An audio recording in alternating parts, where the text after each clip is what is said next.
Jephthah the Gileadite was a mighty warrior. His father was Gilead. His mother was a prostitute. Gilead's wife also bore him sons, and when they were grown up, they drove Jephthah away.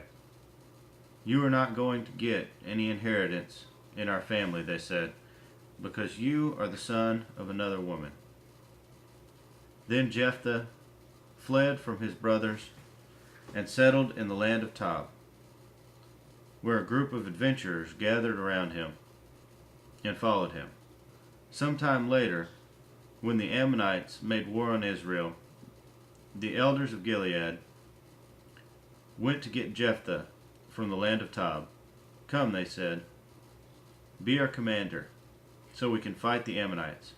Jephthah said to them, didn't you hate me and drive me from my father's house? Why do you come to me now, when you're in trouble? The elders of Gilead said to him, nevertheless, we are turning to you now. Come with us to fight the Ammonites, and you will be our head over all who live in Gilead. Jephthah answered, suppose you take me back to fight the Ammonites, and the Lord gives them to me. Will I really be your head? The elders of Gilead replied, the Lord is our witness. We will certainly do as you say. So Jephthah went with the elders of Gilead, and the people made him head and commander over them. And he repeated all his words before the Lord in Mizpah. Then Jephthah sent messengers to the Ammonite king with the question, what do you have against us that you have attacked our country? The king of the Ammonites answered Jephthah's messenger, when Israel came up out of Egypt, they took away my land from the Arnon to the Jabbok, all the way to the Jordan. Now give it back peacefully. Jephthah sent back messengers to the Ammonite king, saying, this is what Jephthah says. Israel did not take the land of Moab or the land of the Ammonites. But when they came up out of Egypt, Israel went through the desert to the Red Sea and on to Kadesh. Then Israel sent messengers to the king of Edom, saying, give us permission to go through your country. But the king of Edom would not listen. They sent also to the king of Moab, and he refused. So Israel stayed at Kadesh. Next they traveled through the desert, skirted the lands of Edom and Moab, passed along the eastern side of the country of Moab, and camped on the other side of the Arnon.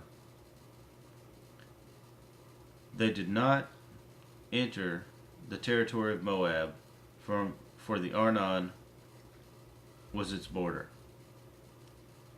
Then Israel sent messengers to Sihon, king of the Ammonites, who ruled in Heshbon. And he said to him, let us pass through your country to our own place.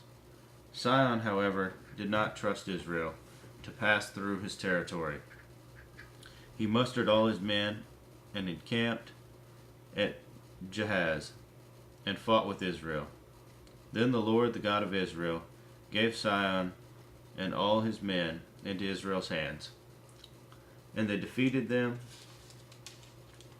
Israel took over all the land of the Amorites, who lived in that country, capturing all of it from the Arnon to the Jabbok, and from the desert to the Jordan.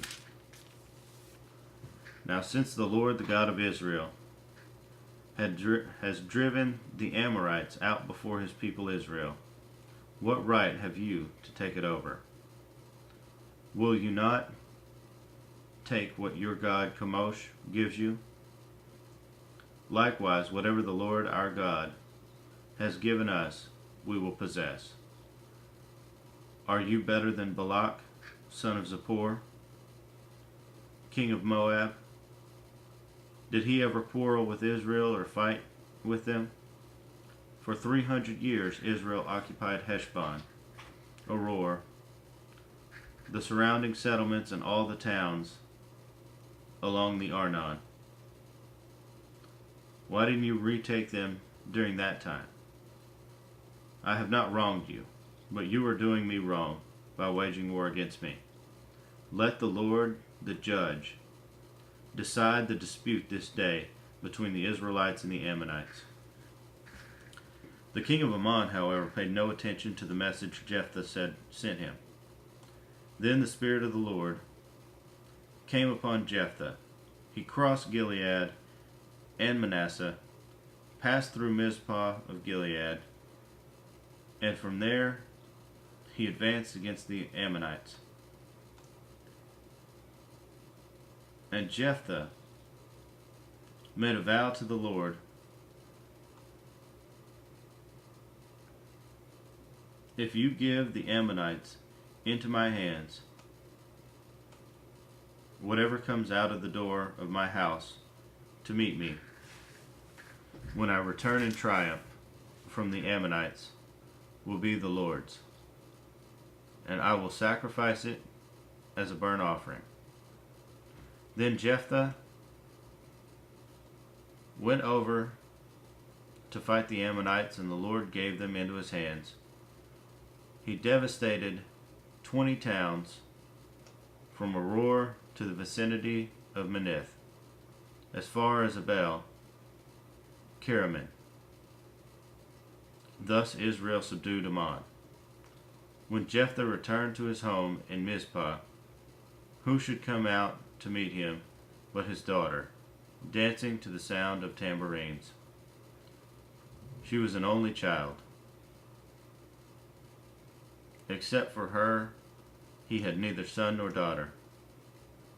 When he saw her, he tore his clothes and cried, "O my daughter, you have made me miserable and wretched, because I have made a vow to the Lord that I cannot break." "My father," she replied, "you have given your word to the Lord. Do to me just as you promised, now that the Lord has avenged you of your enemies, the Ammonites. But grant me this one request," she said. "Give me 2 months to roam the hills and weep with my friends, because I will never marry." "You may go," he said, and he let her go for 2 months. She and the girls went into the hills and wept because she would never marry. After the 2 months, she returned to her father, and he did to her as he had vowed. She was a virgin. From this comes the Israelite custom that each year the young women of Israel go out for 4 days to commemorate the daughter of Jephthah the Gileadite.